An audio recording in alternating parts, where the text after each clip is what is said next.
Hello everyone, how are you doing? This is MD Tech here with another quick tutorial. In today's tutorial, I'm going to show you guys how to show scroll bars by default on your Windows 10 device and not automatically hide them. So this should hopefully be a pretty straightforward process here, guys. And without further ado, let's go ahead and jump right into it. So all you have to do is open up the search menu, search for settings. Best result, come back with settings. Go ahead and open that up. And then go down to the ease of access tile and open that up. And then on the right side under display, just scroll down where it says automatically hide scroll bars in Windows. Go ahead and toggle that to the off position, and now the scroll bar should be permanently affixed to the page.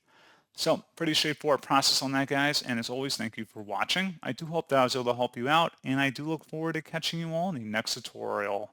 Goodbye.